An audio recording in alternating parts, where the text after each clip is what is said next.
सुरुवातीलाच एक महत्त्वाची बातमी आहे। सतीश उर्फ खोक्या भोसलेला पोलिसांनी आता महाराष्ट्रात आणलाय। खोक्या भोसलेला पोलिसांनी प्रयागराजहून महाराष्ट्रामध्ये आणलाय। खोक्या भोसलेला घेऊन पोलीस आता बीडच्या दिशेने रवाना झालेले आहेत। सकाळी 6:30 वाजता पोलीस खोक्याला घेऊन संभाजीनगर विमानतळावर दाखल झाले। या तरुणाला अमानुष मारहाण केल्याप्रकरणी खोक्या भोसलेवर गुन्हा दाखल करण्यात आलेला आहे। पोलिसांकडून 3 तर वन विभागाकडून देखील खोक्यावर गुन्हे दाखल करण्यात आलेले आहेत। त्यानंतर काल वन विभागाकडून खोक्या भोसलेच्या घरावर बुलडोजर कारवाई देखील करण्यात आली आहे। दरम्यान ही दृश्य आपण पाहतोय। खोक्याला पोलिसांनी महाराष्ट्रामध्ये आणलेलं आहे। संभाजीनगर विमानतळावर सकाळी 6:30 वाजता खोक्याला घेऊन पोलीस दाखल झाले आणि आता संभाजीनगरवरून ते बीडच्या दिशेने रवाना झालेले आहेत। आजच त्याला बीड कोर्टामध्ये हजर केलं जाणार आहे। या संदर्भात अधिक माहिती देण्यासाठी आमचे प्रतिनिधी दत्ता कानवटे आपल्यासोबत आहेत। दत्ता, खोक्याला अखेर महाराष्ट्रामध्ये आणण्यात आलेला आहे। आज दिवसभरामध्ये नेमकी काय कारवाई अपेक्षित आहे? आजच त्याला कोर्टात हजर केलं जाईल का? नक्कीच सागर, खोक्या भोसलेला खरं तर प्रयागराज कोर्टातून तब्बल 48 तासाची ट्रान्झिट रिमांड भेटलेली आहे। त्यामुळे पोलीस या 48 तासाच्या आतमध्ये कधीही खोक्या भोसलेला शिरूर न्यायालयासमोर हजर करू शकतात।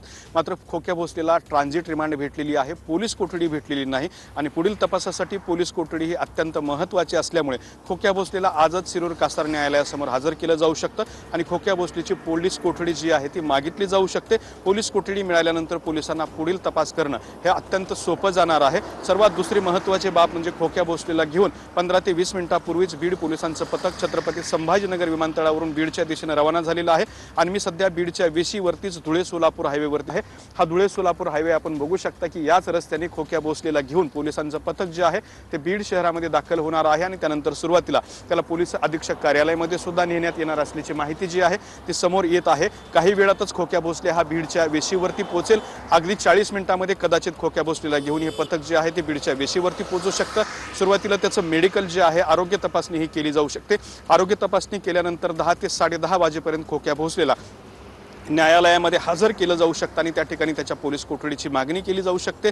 खरं खोक्या भोसलेकडून अनेक मोठमोठे गुन्हे जे आहेत ते करण्यात आलेले आहेत, ज्यामध्ये पैशांची नोटांची उधळण करणं असेल, शिरूर कासार परिसरामध्ये दहशत पसरवणं असेल, त्याचबरोबर काही व्यक्तींना बेदम मारहाण करणं असेल, त्या माध्यमातून दहशत पसरवणं असेल आणि हेच सगळे जे काही दहशतीचे व्हिडिओ आहेत ते सोशल मीडियावरती पोस्ट करून पुन्हा दहशत निर्माण करणं असेल, या सगळ्या प्रकरणामध्ये पोलिसांकडून गुन्हे दाखल करण्यात आलेले आहेत। तर दुसऱ्या बाजूला हरणांची शिकार करणे, वन्य प्राण्यांना त्रास देणे, वन्यजीव कायद्याचं जे उल्लंघन केलेलं आहे खोक्या भोसलेने त्या प्रकरणी सुद्धा त्याच्यावरती गुन्हा दाखल करण्यात आलेला आहे।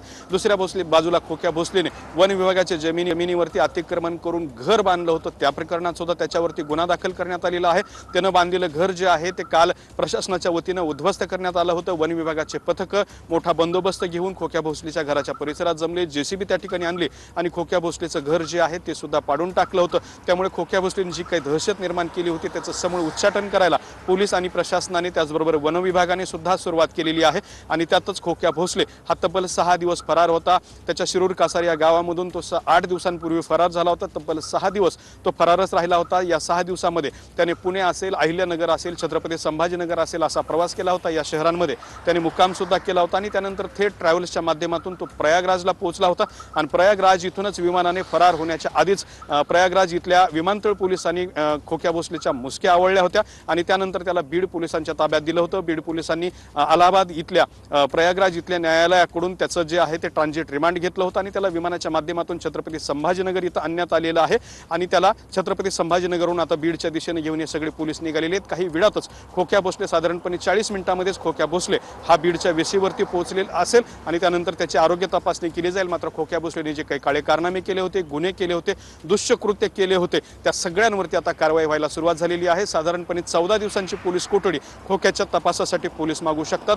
मात्र न्यायालय किती दिवसाची पोलीस कोठडी देतं हे पाहणं महत्त्वाचं ठरणार आहे। मात्र खोक्या भोसलेने या 5 गुन्ह्यांच्या व्यतिरिक्त आणखीन काही गुन्हे वेगळे केलेले आहेत का याचा सुद्धा तपास जो आहे तो पोलिसांकडून केला जाणार आहे। मात्र खोक्या भोसलेने जी काही दहशत निर्माण केली होती ती दहशत मोडून काढण्याचं काम सध्या प्रशासनाच्या वतीनं सुरू झालेलं पाहायला मिळतं। सागर.